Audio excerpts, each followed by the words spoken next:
Melanjutkan video sebelumnya. Berhubung jam Cheng dimulai dari pukul 7 sampai pukul 9, hanya berdurasi 2 jam saja. Pelatihan pun dihentikan, dan akan dilanjutkan besok lagi selama 5 hari berturut-turut. Li Tianyuan menjentikan jarinya, tanda pelatihan untuk hari pertama telah usai. Ma Yuan sedikit bengong, itu saja. Bukankah kita harus berlatih dengan giat? Li Tianyuan pergi beranjak dari tempat pelatihan, dan mereka mengikuti Li Tianyuan di belakangnya. Dengan singkat Li Tianyuan berkata, "Tidak perlu, pindah ke lain sisi, aula utama Sekte Shinmu." Terlihat seseorang berlari tergesa-gesa sambil berkata dengan terengah-engah, "Pemimpin sekte, di sana tetua Ye yang pertama berkata, akhirnya kau kembali. Bagaimana tanggapan Gunung Qingyun? Apa mereka setuju untuk membantu? Apa mereka mengajukan tuntutan? Kompetisi besar dengan Sekte Suanyin tinggal beberapa hari lagi." Orang yang diutus ketua sekte itu, tiba-tiba raut wajahnya menjadi panik dan keringat mengucur deras dari wajahnya. Dengan terbata-bata ia menyampaikan, "Pemimpin sekte, Gunung Qingyun telah musnah, seluruh wilayah Gunung Qingyun sudah diratakan." Diperlihatkan keadaan Gunung Qingyun sekarang, yang sudah dibabat habis oleh Li Tianyuan dan para bawahannya. Yang sudah dibahas di video part 3. Lanjut ke ceritanya. Tetua Ye yang mendengarkan informasi dari bawahannya, ia berkata dengan keraguannya, "Gunung Qingyun diratakan. Apa kau bercanda? Gunung Qingyun sebesar itu?" Lanjut bawahannya meneruskan perkataannya, "Pemimpin sekte, aku sama sekali tidak berbohong. Seluruh Gunung Qingyun hilang, tidak ada yang tersisa seolah-olah tidak pernah ada." Ketua sekte menghela nafas, ia berkata perlahan, "Untungnya, tetua tertinggi sudah keluar dari pengasingan dan bisa menyeimbangi Sekte Suanyin." Tetua Ye menyela perkataan pemimpin. "Tapi sejak dia pergi ke area terlarang, dia belum kembali. Apa kita harus bergantung pada murid-murid yang diajarkan oleh Li Tianyuan? Agar Sekte Shinmu memiliki secercah harapan." Dengan tegas dan serius ketua sekte berkata, "Suruh tetua Xia menyerahkan Five Tone Immortal Pill. Pindah ke lain sisi, suasana kediaman keluarga Xia." Terlihat Li Tianyuan ada bersama keluarga besar Xia, ia ikut makan bersama sebagai menantu dari tetua Xia. Selagi mereka menikmati makanannya, Si Yunuan dan Xiao Zi bercanda, dengan memperagakan seperti yang sedang terbang ke sana ke sini. Lanjut ia berkata sambil ketawa ketiwi, "Xiao Ye, bagaimana latihanmu dengan ayah hari ini? Apa kau sudah terbang ke sana kemari?" Xiao Ye dan Li Tianyuan memiliki kepribadian yang sama, dia hanya diam terus melanjutkan makannya. Dan Li Tianyuan yang sedang menikmati hidangan di meja makan, tiba-tiba tangan Si Yanhan menarik bajunya. Lalu ia berkata, "Untukmu, sebenarnya beban hati Xiao Ye yang paling berat. Beri dia waktu." Di tengah keseruan dan kali pertamanya keluarga Si Yanhan berkumpul bersama, tiba-tiba dari arah luar, terlihat seorang laki-laki parubaya, yang membawa gentong berisi tuak. Ia berjalan sempoyongan lalu masuk dan menghampiri mereka. Diperkenalkan, ini adalah sosok Bufan, pemimpin Sekte Shinmu terdahulu, dan juga suami dari tetua Xia. Kedatangan Bufan itu membuat mereka terkejut, apalagi dengan tetua Xia. Ia langsung berdiri dan berkata, "Bufan, akhirnya kau kembali.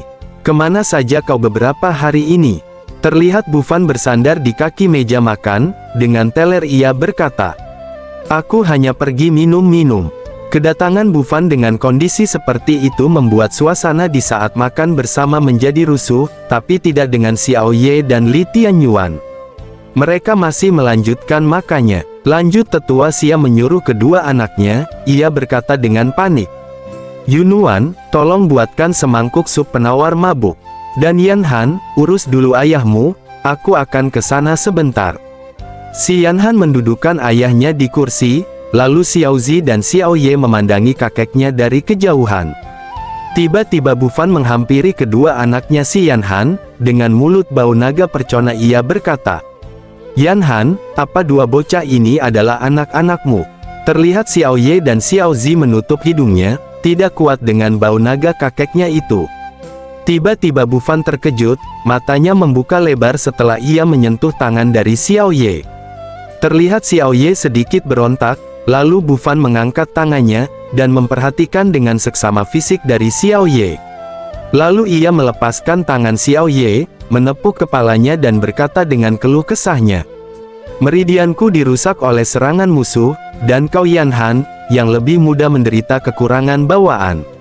Kultivasimu disegel, kau hanya orang yang lumpuh. Perkataan Bu Fan membuat si Yan Han sangat terkejut, lalu tetua Xia datang menghampiri, sambil memperlihatkan pil celestial tingkat kelima, yang diberikan oleh Li Tianyuan sebagai hadiah pernikahannya dengan si Yan Han. Lalu Bu Fan melanjutkan keluhannya, keluarga kita benar-benar pasangan sempurna, dari yang tua sampai yang muda semua tidak berguna. Tetua Xia berkata, ia mencoba menghibur suasana hatinya. Bu Fan, ini Five Tone Immortal Pill. Ambillah, mungkin ini bisa menyembuhkanmu. Terlihat Bu Fan sudah putus asa dengan keadaannya, ia berkata dengan perlahan. Tidak ada gunanya, orang yang menyerang itu sangat kejam, tidak hanya meridianku saja yang hancur, tapi sebagian besar juga diambil. Tidak ada pil abadi yang bisa menyembuhkan lukaku. Dalam keadaan seperti itu, tiba-tiba si Yunuan menghampiri Bu Fan dan memberikan semangkuk sup. Ayah, ini sup penawar mabuknya. Bukannya Bu Fan meminum sup tersebut, Bu Fan malah mengibaskan tangannya membuat mangkuk sup itu terlempar dan berserakan di lantai. Penawar mabuk, aku sudah sadar, lanjut ia berkata, kudengar kompetisi besar dengan Sekte Suanyin akan dimulai lagi. Menurutku lebih baik menyerah saja, dan bergabung saja dengan Sekte Suanyin. Bagaimana mungkin kalian bisa melawan mereka? Lalu tetua Xia bertanya kepada Li Tianyuan. Apa benar-benar tidak ada harapan? Sambil ia menunjukkan pil yang Li Tianyuan berikan.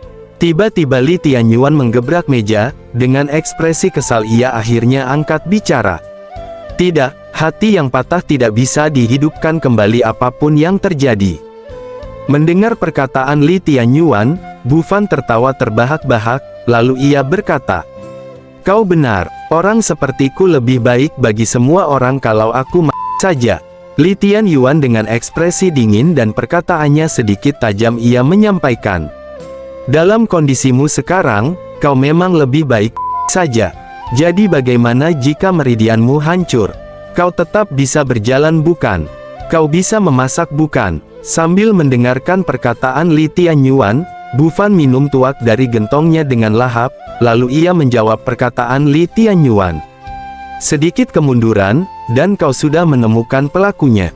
Apa otakmu rusak? Dengan semua pengalaman kultivasimu bertahun-tahun, apa kau pernah membimbing putrimu dalam berkultivasi, sekali saja? Apa kau pernah mengajar murid manapun di sekte Shinmu? Lalu Bu Fan menghentak meja dengan keras oleh gentong minumannya, sambil menundukkan kepala ia melanjutkan perkataannya. Aku, dulu membawa ambisi besar untuk menghidupkan kembali sekte kita. Tapi aku, sebelum ia menyelesaikan perkataannya, tiba-tiba Li Tianyuan berdiri lalu dia menghempaskan gentong yang sedang dipegang oleh Bu Fan. Lanjut Li Tianyuan berkata, selain menjadi beban bagi keluargamu, dan membuang-buang sumber daya, apalagi yang pernah kau lakukan selama hidupmu? Tetua Xia yang melihat dan mendengar perlakuan menantunya itu, dengan refleks ia berteriak. Li Tianyuan, hentikan pembicaraanmu. Li Tianyuan melangkah dan beranjak dari tempat duduknya, dengan wajah datar ia berkata. Kalian semua memanjakannya, tapi aku tidak akan melakukannya. Lalu Li Tianyuan menghampiri Bu Fan, ia mendekatkan wajahnya, dengan ekspresi serius dan sorot mata menatap tajam ke arah Bu Fan. Lalu ia berkata perlahan, yang kau pikirkan hanya dirimu sendiri. Pernahkah kau memikirkan istri dan anakmu sendiri? Kau pengecut yang egois. Meskipun aku tidak berhak mengkritikmu soal ini. Lalu Li Tianyuan pergi keluar meninggalkan mereka semuanya, setelah ia menyampaikan perkataannya kepada Bu Fan. Aku akan keluar. Terlihat tetua Xia hanya bisa termenung sambil memandangi Li Tianyuan yang melangkah keluar, dan Bu Fan menundukkan kepalanya, entah ia menyaring perkataan Li Tianyuan, atau dia ketiduran karena segentong minuman. Singkat cerita, siang berganti malam. Diperlihatkan 3 orang yang kelingak-kelinguk berjalan ke arah rumah tetua Xia. Dari seragam yang mereka gunakan adalah murid dari Sekte Shinmu.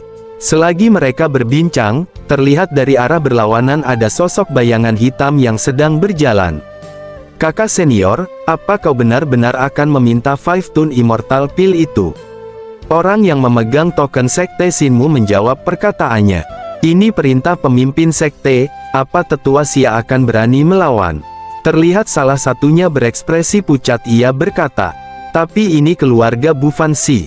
Dulu dia sendirian menyapu domain iblis dengan satu ayunan pedang, membuat sekte iblis berantakan. Lalu orang yang membawa token itu berkata lagi, dia sekarang hanya orang lumpuh.